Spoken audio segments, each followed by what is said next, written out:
ආයිබෝන් සුබ දවසක් ප්‍රාර්ථනා කරනවා සියලුම දෙනාට. ඉතින් වෙනද වගේ අදත් ඔබට වටිනා විනාඩි කිහිපයක් කතා කරන්න ඕනි කියලා හිතුණා.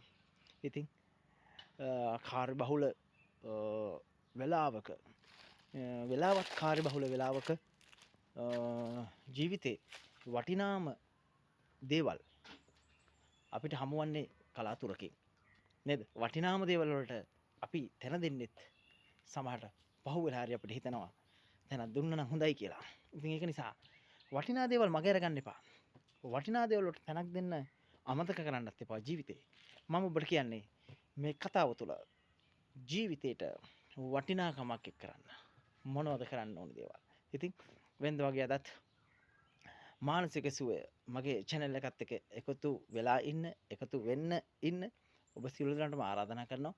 එන්න මගේ වැඩසටහන එක එකතු වෙන්න බලන්න. මොකද මේ හැම දෙයක්ම අම්මේ තාත්තේ වටිනා දේවල් අරන් ඉන්නේ ඔබ වෙනුවෙන්. ඉතින් ඒක නිසා අදත් කතා කරමු මේ වටිනා කියන තැන්වලට වටිනා දේවල් එකතු කරන්න ඔබ කොතෙන්ද උත්සාහවන්ත වෙනවද කියලා.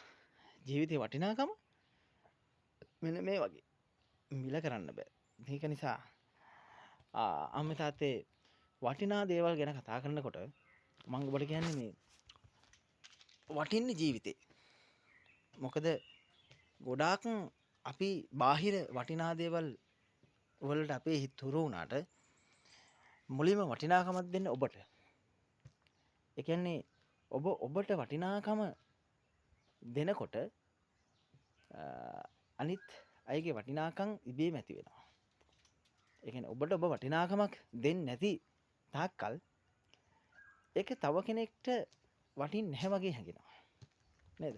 මොකද මුලින්ම ඔබ වටිනාකම ඇති වෙන්න හේතු මොනවද? දැන් වටිනාකම ගැන කතා කරනකොට අම්මේ තාත්තේ බුදුදහම ජීවිතේ අංක 1. මොකද බුදු කෙනෙක්ගේ දහම තුළ තමයි මනුස්ස ජීවිතයක වටිනාකම හරි විදිහට දැනෙන්න මිනිස්සුන්ට ජීවත් වෙන්න කියලා දීලා තියෙන. ඒක නිසා ඒ වටිනාකම තුළ තමයි අනිත් අය ජීවත් කරවන්නේ. ඉතින් ඒකයි මම කියන්නේ බුදුදහම තේරුම් ගත්තොත් අන්න එතන අපිට වටිනාකම ඇති වෙනවා ජීවිතේක. අද නැද්ද වටිනාකම් නැති මිනිස්සු? නේද? බලන්න කොච්චර ඉන්නවද කියලා සමාජයකට අපි කියනවා කිසි වැදගත්කම් නැති මිනිස්සු ඉන්නවා. ඒ කියන්නේ මෙලෝ රහක් නැහැ කියලා. එහෙම ඉන්නව නේද? කිසි වැඩකට නැති. එහෙම මිනිස්සු ඉන්නවා. ඒ මොකද ඒ ජීවිතේ ධර්මබෝධයක් නැතිවීම. ඒ කියන්නේ ධර්මයට වටිනාකමක් දීලා නැහැ. මොකද ධර්මයට වටිනාකම දුන්නොත් පමණයි ජීවිතේක වටිනාකම ඇති වෙන්නේ. ඉතින් මුලින්ම ඔබ තේරුම් ගන්න ඕනේ දේ මිනිස් ජීවිතයක වටිනාකම අංකය කරන දෙන්නේ බුදුරජාණන් වහන්සේගේ ධර්මයේ තුල පමණයි. ධර්මයේ වටිනාකම අඳුන ගන්න කෙනා ඒ ජීවිතේට දහමත් එක්ක ජීවිතේට වටිනාකම ඇති කරකම කියා දෙනවා. ඉතින් ඒක තමයි වටිනාම දේ. මම ඔබට කියන අර ජීවිතේ වටිනාම දේ බුදුදහම. ඉතින් ඒකට ඔබ සීලම දෙනා අම්මේ තාත්තේ ගරු කරන්න ඕන. හරි? ඒකට ආදරය කරන්න ඕන. ඒකට එකමුතු වෙන්න ඕන.